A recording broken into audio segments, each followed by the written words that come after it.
lumalawak ang aming isip. Patuloy kayong maghari sa aming puso at ngayon, Panginoon, tinig niyong gusto naming marinig, mangusap kayo.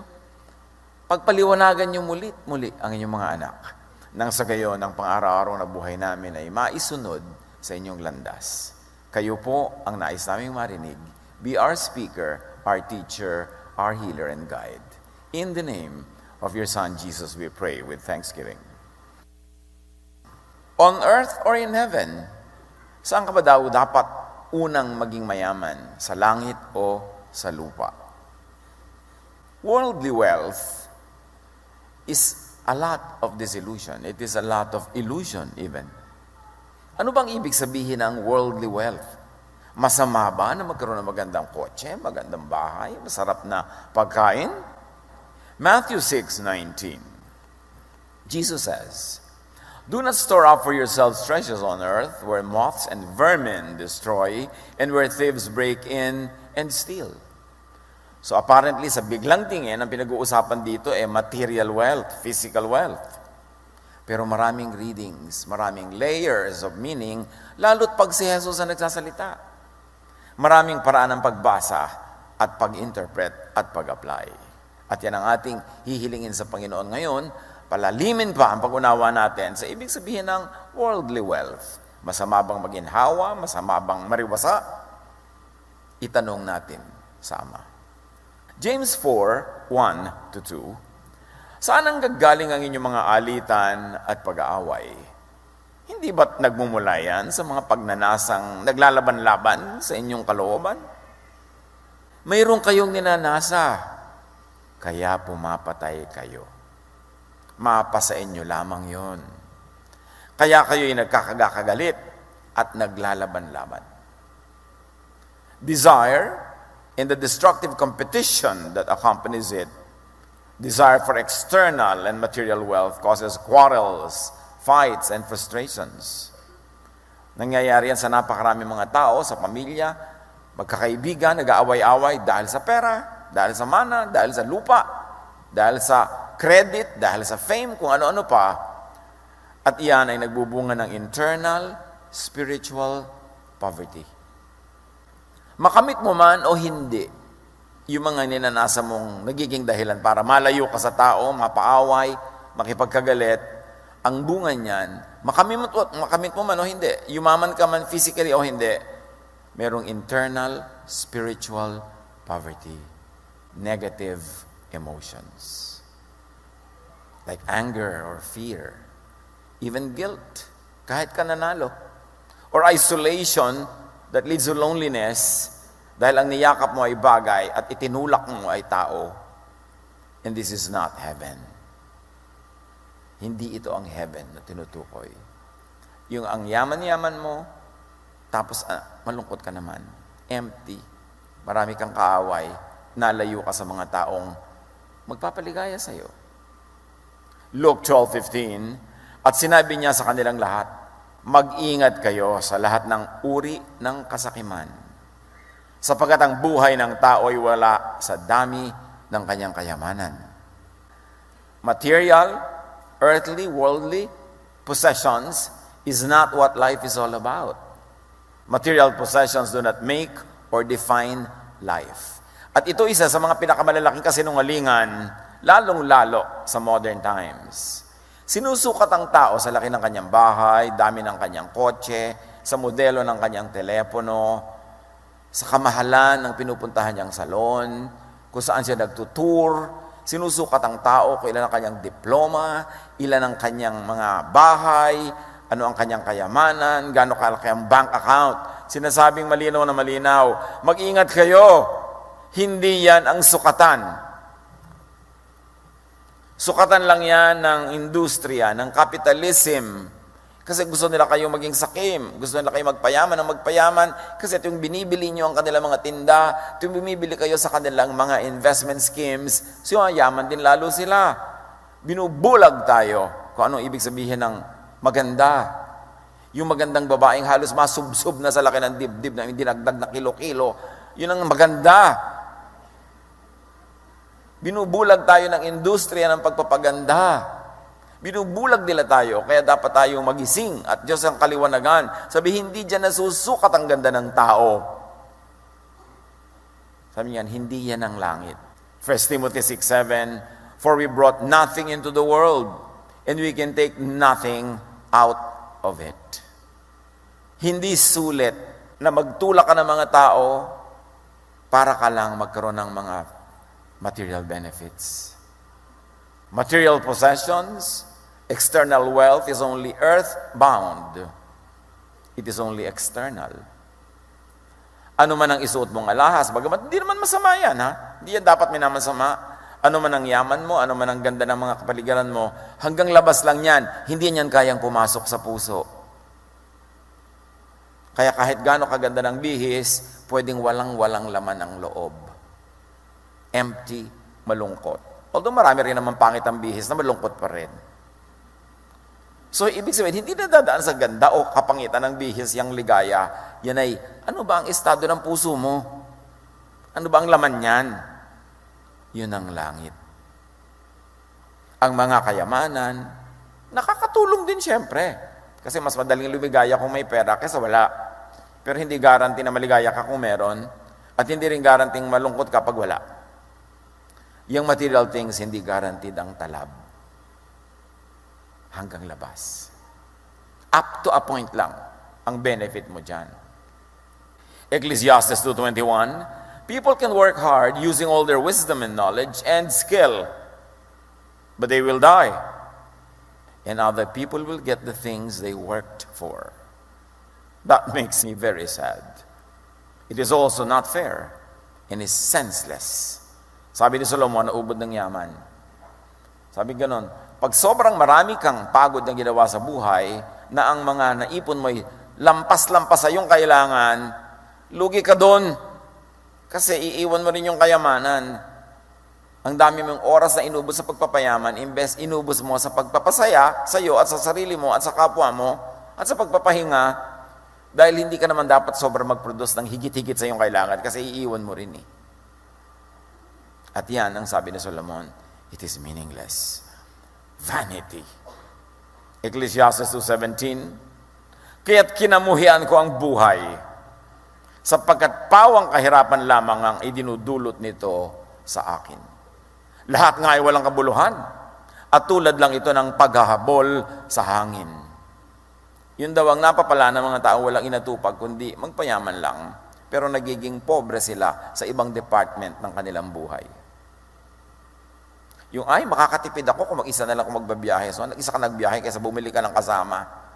Eh, may pera ka naman, di bumili ka ng kasama, ibili mo rin siya ng damit, ibili mo rin siya kasama. May kasama ka naman. Kasi hindi ka naman kayang paligayahin ng pera lang, mag-isang siyang perang-pera lang eh. Napaka-importanting ma-realize natin kung anong tunay na mahalaga sa buhay. Material and external wealth can only depreciate. And it can be easily stolen. Ang dali-daling manakaw. Pag ang kayamanan mo nasa labas. Pag ang alahas mo nakasabit lang sa tenga, kaya daling mapitas ng iba. Pero pag ang kayamanan mo nasa iyong puso, na mapagmahal, maibigin, sinong pwedeng numakaw nun? Yan napakahalaga na maunawa ko anong sinasabi ni Jesus, kung ano ang treasure in heaven at ano ang treasure on earth. Matthew 16:26, sapagkat ano ba ang mapapala ng isang tao, makamtan man niya ang buong daigdig, ngunit mapapahamak naman ang kanyang sarili o ang kanyang kaluluwa o ang kanyang espiritu. So ang tanong, is it the world or the self? Is it the outside or the inside? Anong papahalagahan ko, yung mga bagay na panglabas o yung bagay na pangloob na nadarama ko sa aking puso? May guilt ako na inaagawan ko ang kapatid ko ng mana, pero aagawin ko pa rin. O paliligayahin ba ako ng mana na yon habang inuusig ako ng aking budhi? Anong tunay na kayamanan? Nasa loob o nasa labas? Material, external things are not worth the worry and the bother. And they are not worth the bayad that you have to pay just to get them. Turo sa atin yan ni Solomon, pinakamatalinong taong naglakad sa balat ng lupa. At may karapatan siyang sabihin walang kwenta yan, kasi nagkaroon na siya eh. Ngayon, kung wala ka pa, sinasabi mo walang kwenta, baka sour grapes. Pero siya, alam niya, sinasabi niya. Sabi niya, papunta pa lang kayo, pauwi na ako, pabalik-balik na ako, huwag na kayo magpagod. It's not worth it. Psalm 49:20, people who have wealth but lack understanding are like the beasts that perish. Material wealth without counterpart, internal wealth, wisdom, character, does not make a person. Ang kayamanan, ang ari-arian, hindi yun ang nagdo-drawing ng tunay mong pagkatao, kundi ang iyong damdamin, ang iyong puso. So ang napakayaman na walang kalooban, walang mabuting kalooban ay para lang isang mabangis na hayop na lalong bumangis kasi may kakayahan, may pera para gawin ang asal, para gawin ang gusto. Yang pera sa kamay ng isang hindi marunong ay nagiging napaka-lethal weapon of mass destruction. Kasi gagamitin lang sa kasamaan. Mark 4:18-19, may mga taong nakikinig ng salita ng Diyos, ngunit dahil sa pagkasilaw sa salapi o kaya pagkahumaling sa ibang mga bagay, ang salita ay nawawala ng puwang sa kanyang puso, kaya't hindi ito nakapamumunga. And if I may add, hindi ito nakapamumunga ng heaven at ng heavenly feeling.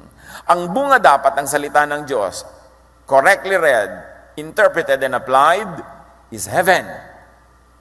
Heaven there and heaven here. Heaven in your feeling, heaven in your emotion. Yun ang bunga. Pero sabi, dahil sa kabulagan ng iba, sa paghabol sa mga iba nilang material na bagay, napababayaan nila ang pag-unawa, pag-aaral at pagsunod sa salita ng Diyos, kaya hindi ito nagbubunga ng dapat ay ibinubunga sana sa kanilang buhay. At ano ang bunga na yon? Heaven on earth.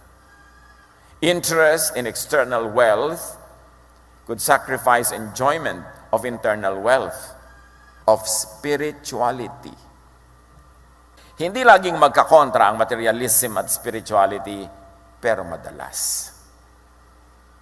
Pag na-harmonize mo yan sa iyong buhay, you are a very wise and blessed person. Pagka napagsama mo yung very productive ka materially, pero internally, spiritually, ang ganda din. Napakabuti mo pa rin tao, napakabait mo pa rin. Yan ang heaven.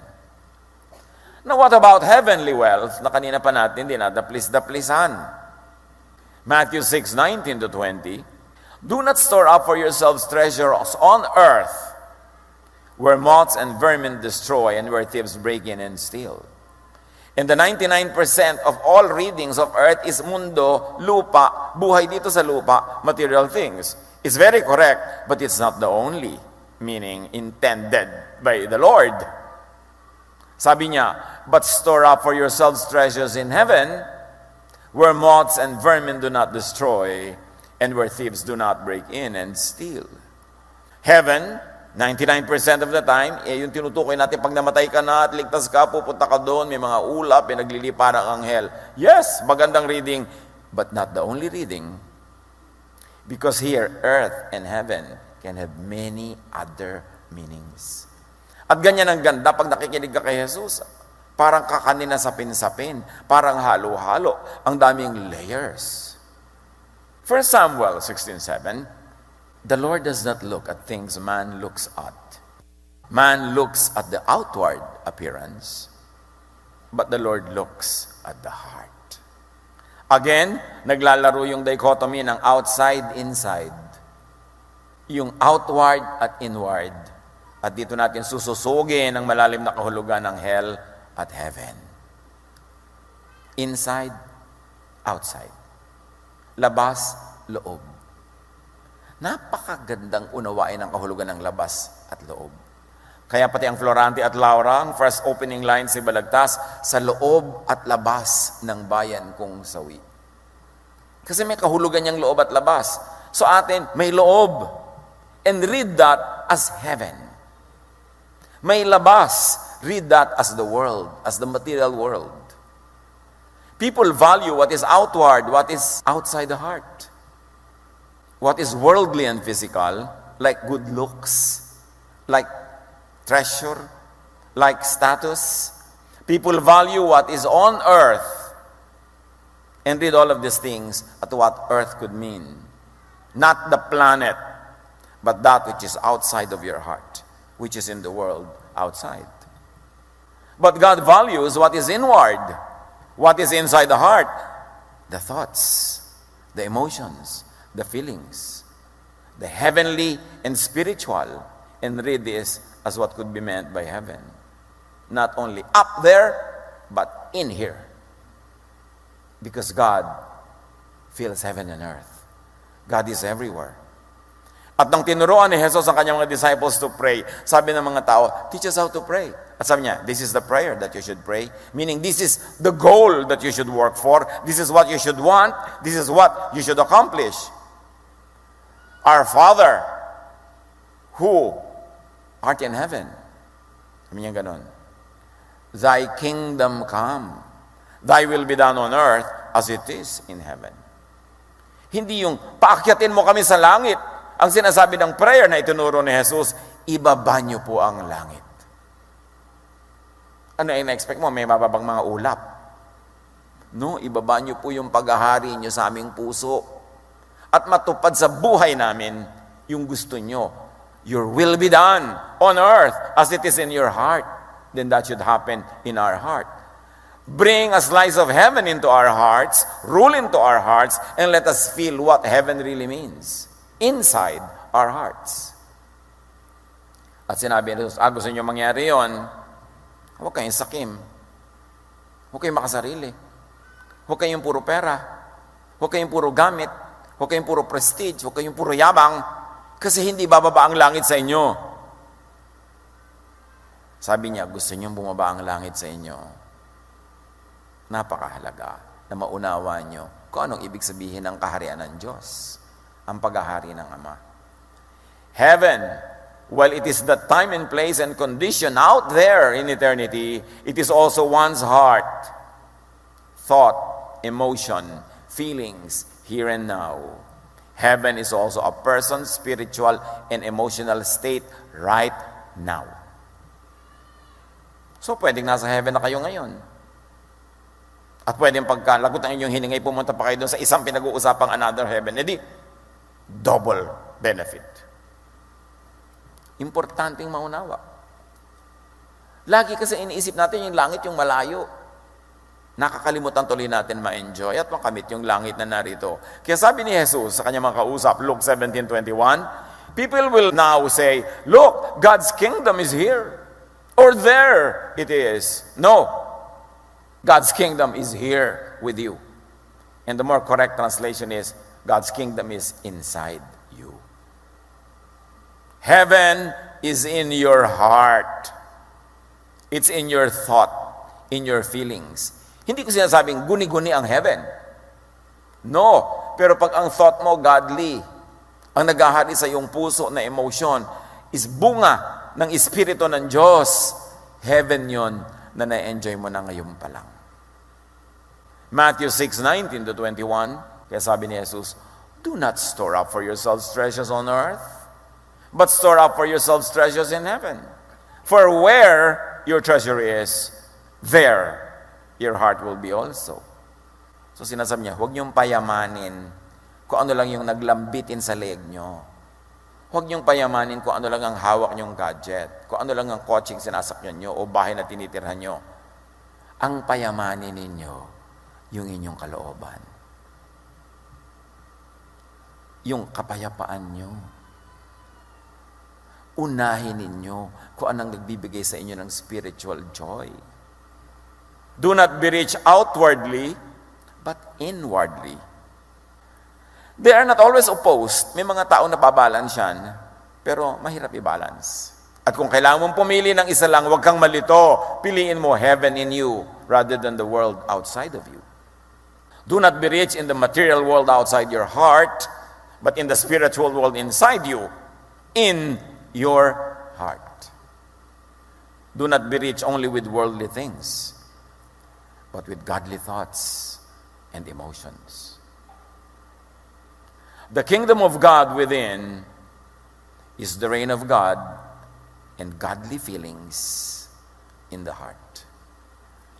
And to gather treasures in heaven, ang usual Interpretation dito, yung gather for yourselves treasures in heaven is magsakripisyo ka, magtiis ka to earn reward points for later.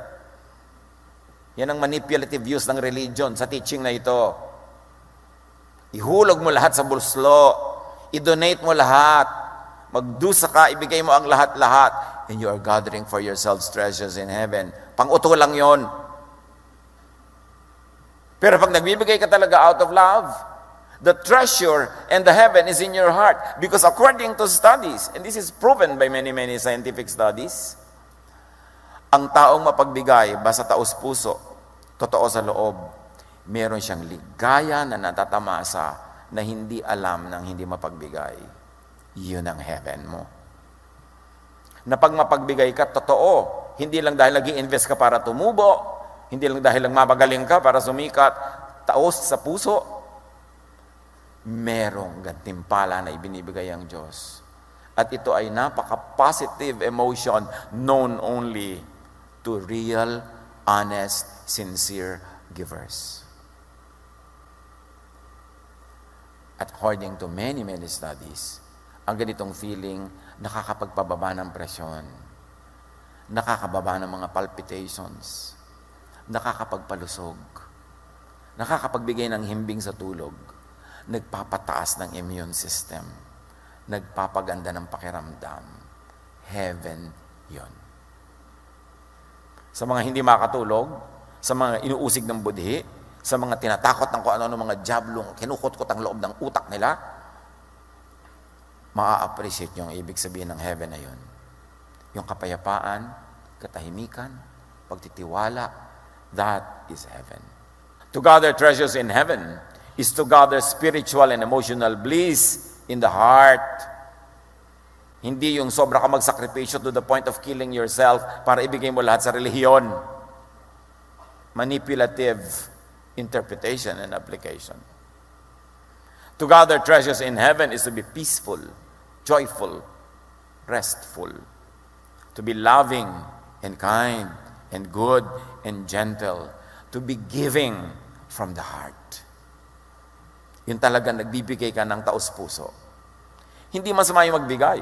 Ang masama lang, minamanipulate ng iba yung ideya ng pagbibigay para makinabang yung binibigyan, magdusa yung nagbibigay, at inuuto ng mga pangakong points in eternity. Hindi naman gano'n ng Diyos. O para matuwa ako sa in eternity, magpagutom ka sa sarili mo ngayon, ihulog mo sa buslo ang pang-lunch mo. Hindi gano'n ng Diyos. Tiisin mo ang iyong mga ligaya, talikuran mo yung mga pag-ibig, sumunod ka sa akin, tumapa ka sa mga tinik. Mga pang-utoyan ng relihiyon para mag-exploit ng mga workers. God wants you well, God wants you happy, God wants you loved and loving. Hindi ka nang gusto ng Diyos sa sobrang magsakripisyo. Kaya nga si Jesus na ang umako ng lahat ng sakripisyo.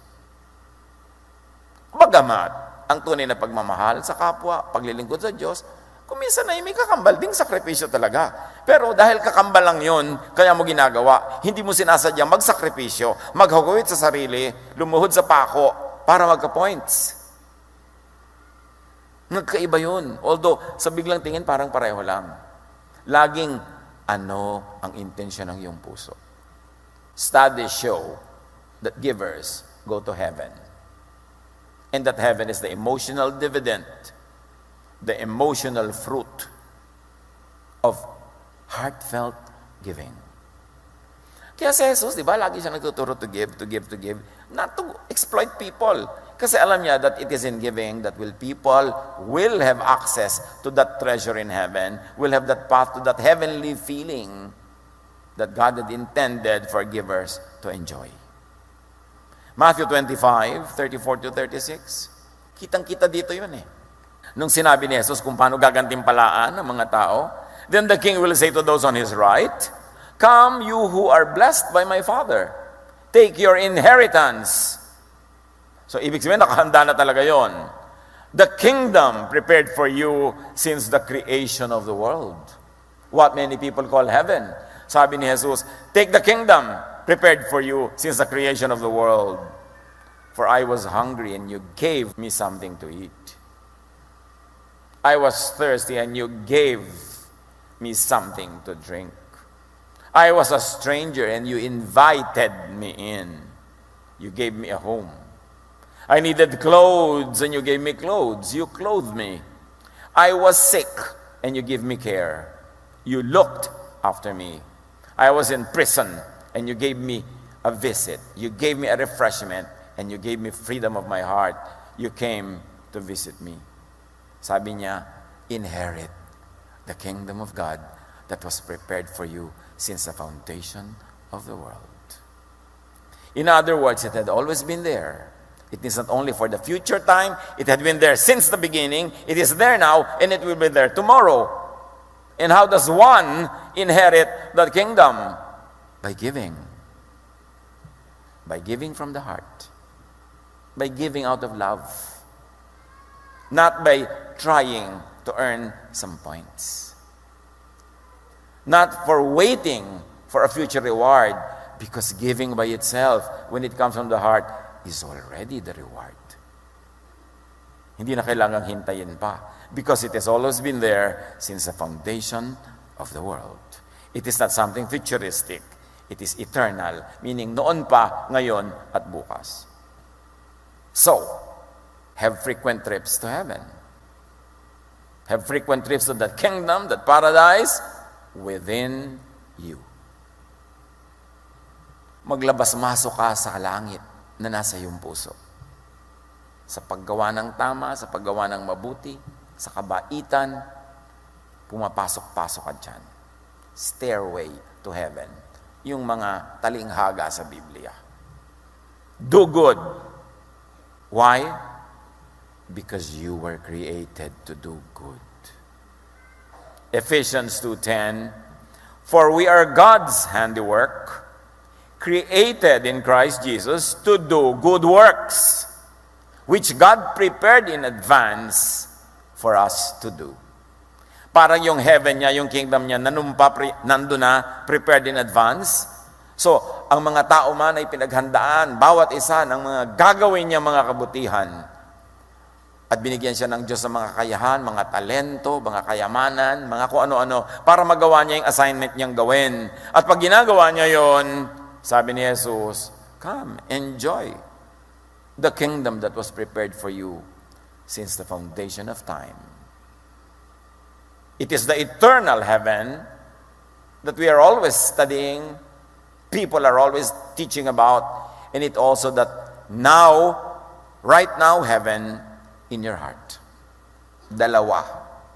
Kasi timeless ang Diyos, hindi lang future, present din, past din. We were created to do good. Pag kami taong, ba't po ako malungkot? Ba't pa wala akong sense of meaning? Bakit ako parang ligaw? Baka hindi mo ginagawa yung assignment mo. Baka outside of God's design. Because you were designed for something. Dapat alamin mo kung ano yan at lumagay ka sa lugar. Do it. At siguradong you will have this slice of heaven. Galatians 5:22-23. The fruit of the Spirit, meaning the evidence of being in the kingdom, the evidence of being in Jesus, a follower of Jesus. But the fruit of the Spirit is love, joy, peace, forbearance, patience, kindness, goodness, faithfulness, gentleness, and self-control. Against such things there is no law, meaning this is true freedom, this is true salvation, when these fruits are in your life. And these fruits happen when you are Spirit-filled. You get Spirit-filled when you function according to design, when you do God's will in your life. And God's will is that you do good. Kaya ang gumagawa ng masama, hindi na kailangang ikulong para magdusa. Hindi na kailangang parusahan, mabisto para magdusa. Sa paggawa mo pa lang noon, nagdurusa ka na. Sa pagbubuhat mo ng kamay sa iyong kapwa, una mong sinasampa lang yung sarili. Sa pagkakait mo ng kabutihan sa kapwa na kaya mong ibigay, ang una mong pinagkakaitan na yung sarili, sapagkat ikaw ang magbubuhat ng bigat na yan. Ikaw ang aanin ng bunga niyan, at ang iyong puso sa halip na maging kaharian ng Diyos ay magiging munting impyerno na ang nakatira ay takot, guilt, loneliness, sadness, disillusion. Ang unahin mga kapatid, yung ligaya ng puso na nakaayon sa kalooban ng Diyos, revealed through and in Jesus. Yun ang tunay na spirituality. Hindi ko mo relihiyoso, spiritual. At hindi ko mo spiritual, relihiyoso. Pero yung relihiyoso ka na, spiritual ka pa, wow, napakaganda nun. Huwag malibang. Lagi niyong sukatin ang inyong puso. Meron ba akong love, patience, forbearance, kindness, yung mga bunga ng Espiritu? Kasi pag wala, may mali. Dapat ituwid. Dapat itama. Colossians 3:19-21, mga lalaki, mahalin ninyo ang inyong asawa. Ano po ang kahulugan niyan sa langit? Malaki. At huwag kayong maging malupit sa kanila. Mga anak, sundin ninyong lagi ang inyong mga magulang, sapagkat yan ang nakalulugod sa Panginoon. Mga magulang, huwag ninyong pagpagalitan ng labi sa inyong mga anak at baka masiraan sila ng loob. Ano to? Heaven, family harmony, family peace is wealth. Be rich in family love. Kung nagahari ang kapayapaan, pagmamahalan sa inyong pamilya, daig nyo ang bilyonaryo kung magulo naman ang pamilya nila. Pero maraming bilyonaryong tahimik pa ang pamilya nila. Di double blessing. Nice. Pero unahin nyo mga kapatid, ang kapayapaan, pagmamahalan sa inyong pamilya kasi yun ang magdadala sa inyo ng wealth. Yun yung wealth in your heart kesa wealth outside of your body. Yung mga sobra-sobra kayong wala ng panahon para sa isa't isa, sobra naman, dami ang kinikita ninyo, pero nasa naman yung wealth sa loob ng puso. Philippians 2:1-5, think about what we have in Christ. The encouragement He has brought us, the comfort of His love, our sharing in His Spirit, and the mercy and kindness He has shown us. If we enjoy these blessings, then agree with each other and show your love for each other. Kung gusto niyo yung ganyang mga blessing, magkasundo-sundo kayo. Be united in your goals and in the way you think. In whatever you do, don't let selfishness or pride be your guide. Be humble and honor others more than yourselves. Don't be interested only in your own life, but care about the lives of others too. Ang tinuturo? Church and social harmony, peace is wealth. Pag ang church mo, ang lipunang ginagalawan mo, ang iyong neighborhood, ang workplace mo, nagtutulong-tulong kayo para magkaroon ng katahimikan, kapayapaan, pagmamahalan, pagsusunuran, mayaman kayo. Kahit maliit ang sweldo. Kung payapa ka, tahimik ka, yun ang mahalaga. Eh di lalo na kung malaki pa sana yung sweldo, di mabuti. Pero hindi lang sa sweldo yan. Lagi ako maraming pinapayuhan. Ang laki-laki ng sweldo niya, pero parang impyerno ang buhay niya araw-araw sa opisina. Kung di pumili ka, kahit maliit yung ibang sweldo, kung doon ka maligaya, kasi araw-araw, birin mo 8 hours a day, impyerno ka, di 1/3 of your life yun. Hindi pa yun. Pag uwi ko po, impyerno pa rin. O, edi 2/3 of your life na. Ang langit mo na lang, pag natulog ka, binabangungot pa rin po ako. Ay, napaka-impyerno naman ang buhay mo. Wala mag-isip-isip ka, baguhin mo yung formula. Be rich in church, social harmony and peace. That is heaven. Hindi lang talaga sa pera. Proverbs 17:17, a friend loves at all times, and a brother is born for adversity. Proverbs 27:10, do not forsake your friend and the friend of your father, and do not go to your brother's house when disaster strikes you. Better a neighbor nearby than a brother far away. Hindi sinabing huwag kang pupunta sa kapatid mo. Sinasabi lang ko, ang layo-layo ng kapatid mo, mas mabuti pat higit pa sa kapatid ang isang kapitbahay na maganda ang relasyon nyo. So sa oras ng kagipitan, dapat may neighbor kang malapit na pwede mong lapitan. Yun ibig sabihin, be neighborly. Be kind, be good. Napakalaking kahangalan, nakalaban mo at kaaway mo yung neighbor, tapos nakikita mo siya araw-araw, di para ka nagsuswimming sa asido araw-araw. Nakikipagkagalit ka sa kasambahay mo, yung kasama mo sa loob ng bahay, di araw-araw may nakikita kang kagalit, your life will be hell.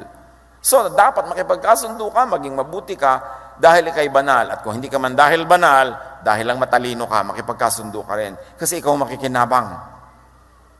Huwag mong lasunin ang swimming pool na nilalangoyan mo. Huwag kang gumawa ng mga kaaway in your workplace, in your neighborhood, where you live, because you will suffer and you will make your life like hell. At ang sinasabi sa atin dito ng Biblia, friends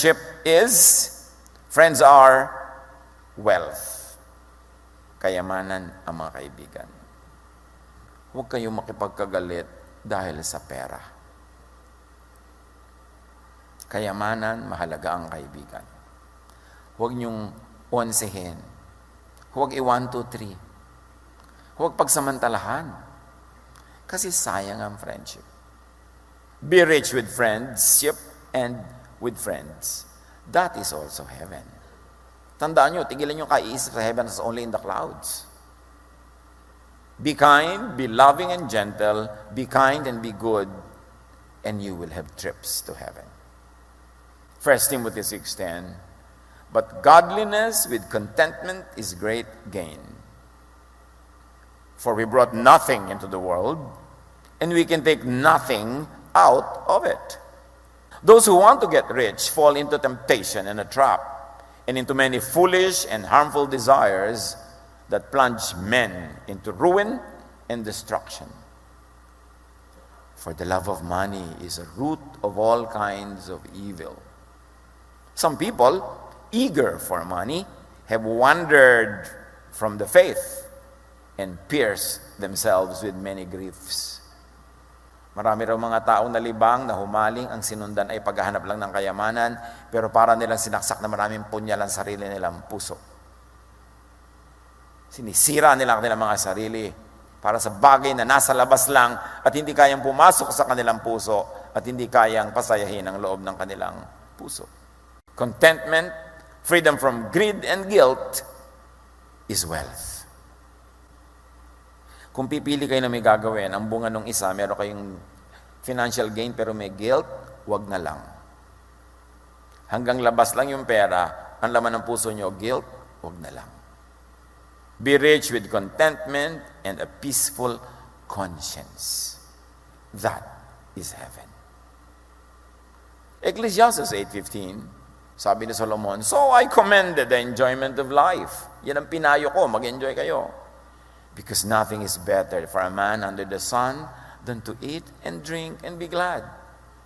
Then joy will accompany him in his work all the days of his life. God has given him under the sun. So ganun, simple enjoyment is wealth. You eat, you drink, you have fun, not at the expense of others. You are wealthy. Doesn't matter what brand you are eating. Be rich in and with simple joys. That is heaven. Hindi kailangan ang mahal-mahal ng bag, tapos wala namang pera sa loob. Kasi hindi pa tapos hulugan. Di bali ng mga paper bag lang dyan, tapos ang dami pa lang, paldo-paldo yung kasa loob. Kaya sa dinadaan mo sa labas, ang ganda-ganda ng labas. Mami, 3 buwan na po tayong munggo. Nagbabayad pa ako ng bag, anak. Kailangan mo talaga yung parang lumigaya. Ngayon, kung ang dali-dali mo namang ma-afford, why not? Pero isipin mo rin, sa isang bag na bibiling ko, ang dami ko na mapapakaing mga tao, pwede din naman ako for a simpler one, ang daming lumigaya. Yun ang heaven. Alam niyo, kulang sa kalooban, kulang sa puso, hindi kayang takpan ng mga kintab at kislap sa labas. Kulang pa rin yun.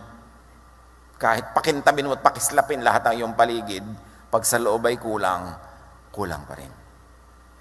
Proverbs 3:24, when you lie down, you will not be afraid. When you lie down, your sleep will be sweet. Peaceful sleep is wealth. Kaya yaman-yaman ng mahimbing matulog, kahit ang hinihigaan niya ay mga piling-piling na saba ng saging. Dahil hindi mahalaga naman kung saan ka nakahiga. Ang mahalaga, tulog ka ba? Ngayon, ang ganda ng higaan mo, tulog ka pa. Ano again? Double blessing. Hindi yun masama. Pero huwag yung dahil sa pagpapaganda mo lang ng kama mo, kung ano nang pinagkagawa mong hindi maganda, guilty ka tuloy, hindi ka tuloy makatulog. Be rich in and with peaceful sleep. Which really means, avoid vexations. Iwasan yung mga kapatid ang nagpapagulo ng isip.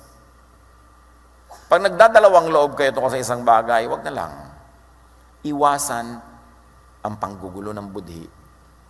Iwasan yung sobrang daming inaalala. Simplify.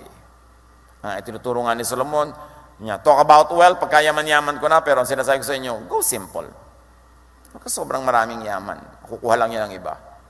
Lalong-lalo kung hirap na hirap ang loob mo sa iyong pagpapayaman, huwag na lang. Bakit papagurin mo yung sarili? May heaven doon, tama. Yung itinuturo ng religion, yes. Gather wealth and heaven doon. At dito. Huwag niyong kakalimutan yung dito, yung puso. May gagawin ka, magpapasaya ka, pasayahin mo ang sarili mo, gawin mong heaven yung puso mo. Proverbs 15:16, better a little with fear of the Lord than great wealth with turmoil. Mas maganda na yung konti lang pero tahimik ang loob. Kesa ang dami nga pero ang gulo naman ng buhay. Heavenly wealth is infinitely better than worldly wealth. Internal wealth in the heart is infinitely better than external wealth outside of your body. Matthew 16:26. Sapagkat ano ba ang mapapala ng isang tao, makamtan man niya ang buong daigdig, kung mapapahamak naman ang kanyang sarili, ang kanyang puso, ang kanyang kaluluwa, ang kanyang physical, mental, emotional, and spiritual well-being. Ano ang maibibigay ng isang tao kapalit ng kanyang buhay? Kapalit ng kanyang love, ng love life, ng partner, ng anak, kapatid, kaibigan, ng friendships. Anong willing mong ibayad kapalit ng iyong damdamin, pagkatao, pakikipagkapwa, pagiging makadiyos? Losing people for things is not worth it. Hindi. Payamanin ang puso muna. Payamanin ang espiritu. Gumawa ng mabuti. Kamte ng langit through Jesusness. Ibaba ang langit dito sa lupa. Bring heaven down to earth in your heart. Matthew 6:10, your kingdom come, your will be done on earth as it is in heaven. Ang kahulugan, your kingdom come into my heart. To the point that I think and feel the way you want me to think and feel. Napakahalaga. Mapasa amin ang kaharian mo, sundin ang loob mo dito sa lupa, gaya ng nasa langit. Dito sa puso ko, gaya ng nasa puso ninyo. This is heaven on earth. Salamat, Panginoon. Dahil hindi na kami kailangan maghintay pa na sumakabilang buhay para maranasan ang iyong kaharian at paghahari. Na ito'y available here and now, that we can ask you to let your kingdom come into our hearts. Ituro mo sa amin ang pampagulo, ang pampalabo ng aming isip, at maging malinaw ang aming pag-iisip. Ang gawin namin yung gusto ninyo, na ang magiging natural and automatic fruit is the fruit of the Spirit. Na kami magiging payapa, tahimik, maibigin, at tumatanggap din ng pag-ibig ng kapwa. This is heaven on earth